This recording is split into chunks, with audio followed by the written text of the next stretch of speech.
ಕೊಪ್ಪಳ ಜಿಲ್ಲೆಯ ಇರಿಕಲಗಡ ಹೋಬಳಿ ವ್ಯಾಪ್ತಿಯಲ್ಲಿ ಬರತಕ್ಕಂತಹ survey number 61ರಲ್ಲಿ ಬೆಳೆದಿರುವಂಥ Shekharappa Rangappa Nayak ಎನ್ನುವಂಥವರ ಜಮೀನಿನಲ್ಲಿ ಬೆಳೆದಿರುವಂಥ ಕಲ್ಲಂಗಡಿ ಬೆಳೆ ಸಂಪೂರ್ಣ ಕರಡಿ ದಾಳಿಗೆ ತುತ್ತಾಗಿದೆ. ಸುಮಾರು 80,000ಕ್ಕೂ ಹೆಚ್ಚು ಬೆಲೆ ಬಾಳ್ತಕ್ಕಂಥ ಈ ಕಲ್ಲಂಗಡಿ ಬೆಳೆಯಿಂದಾಗಿ ಹಾನಿಯಾಗಿದೆ. ಒಟ್ಟಿನಲ್ಲಿ ಕರಡಿ ದಾಳಿಯ ಹಿನ್ನೆಲೆಯಲ್ಲಿ ಈ ರೀತಿ ಎಲ್ಲ ರೈತರ ಜಮೀನುಗಳು ಕೂಡ ದಿನಕ್ಕೊಬ್ಬರಂತೆ ಅಂದರೂ ಕೂಡ ಈ ಭಾಗದ ಎಲ್ಲ ರೈತರು ಹೈರಾಣ ಪಡ್ತಿದ್ದಾರೆ. ಚುನಾವಣೆ ಸಂದರ್ಭದಲ್ಲಿ ಎಲ್ಲ ಜನಪ್ರತಿನಿಧಿಗಳು ಆ ರೈತರಿಗೆ ಆಶ್ವಾಸನೆಯನ್ನು ಕೊಡ್ತಾರೆ. ಇಲ್ಲಿನ ಬಹುತೇಕ ಬೇಡಿಕೆಯಪ್ಪ ಅಂತಂದರೆ ಯಾವುದೇ ಮೂಲಭೂತ ಸೌಲಭ್ಯಗಳನ್ನು ಇಲ್ಲಿಯ ಜನರು ಕೇಳಲ್ಲ.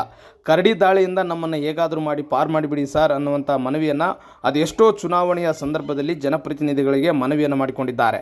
ಆದರೆ ಸರ್ಕಾರ ಏನೋ ರಾಜ್ಯ ಸರ್ಕಾರ ಇದಕ್ಕೆ ಸುಮಾರು 600 ಕೋಟಿ ರೂಪಾಯಿ ನಿಗದಿಯನ್ನು ಮಾಡಿ ಕರಡಿಧಾಮ ನಿರ್ಮಾಣ ಮಾಡುವುದಾಗಿ ಭರವಸೆಯನ್ನು ಕೂಡ ಹೇಳಿತ್ತು. ಆದರೆ ಸರ್ಕಾರ ರಚನೆಯಾಗಿ ಇಲ್ಲಿಯವರೆಗೂ ಕೂಡ ಯಾವೊಂದು ಈ ಕಾರ್ಯಕ್ಕೆ ಮುಂದಾಗಿಲ್ಲ. ಇತ್ತ ಶಾಸಕ ಜನಾರ್ದನ್ ರೆಡ್ಡಿ ಇಂಥ ಪ್ರಕೃತಿ ವಿಕೋಪ ಮತ್ತು ಕರಡಿ ದಾಳಿಗೆ ಹಾನಿಯಾಗಿರ್ತಕ್ಕಂಥ ರೈತರ ಜಮೀನುಗಳಿಗೆ ಭೇಟಿ ನೀಡಿ ಅವರಿಗೆ ಪರಿಹಾರ ಕೊಡುವಂಥ ನಿಟ್ಟಿನಲ್ಲಿ ಮುಂದಾಗ್ತಾರಾ ಕಾದು ನೋಡಬೇಕು. ಒಟ್ಟಿನಲ್ಲಿ ರೈತರ ಒಟ್ಟಿಗೆ ತಣ್ಣೀರ ಬಟ್ಟೆ ಅಂದರೂ ಕೂಡ ಈ ಭಾಗದಲ್ಲಿ ತಪ್ಪಾಗಲಿಕ್ಕಿಲ್ಲ. ಇನ್ನೇನು ಕೈಗೆ ಬಂದ ತುತ್ತು ಬಾಯಿಗೆ ಬರಲಾರದ ಪರಿಸ್ಥಿತಿ ಈ ಭಾಗದಲ್ಲಿ ಜ್ವಲಂತ ಸಮಸ್ಯೆಯಾಗಿ ಕಾಡುತ್ತಿದೆ.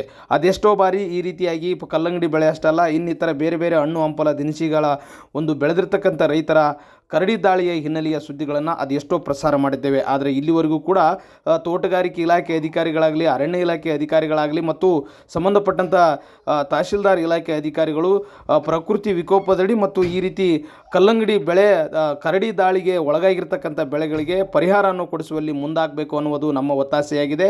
ಒಟ್ಟಿನಲ್ಲಿ ಅದೆಷ್ಟೋ ಬಾರಿ ಮನವಿ ಪತ್ರಗಳನ್ನು ಕೂಡ ಸಂಬಂಧಪಟ್ಟ ಇಲಾಖೆ ಅಧಿಕಾರಿಗಳಿಗೆ ರೈತರು ಮಾಡಿಕೊಂಡಿದ್ದಾರೆ. ಆದರೆ ಅವರಿಗೆ ಸರಿಯಾದ ರೀತಿಯಲ್ಲಿ ಪರಿಹಾರ ದೊರೆತಿಲ್ಲ ಅಂತಕ್ಕಂಥ ಕೂಗು ಕೇಳಿ ಬರ್ತಾ ಇದೆ.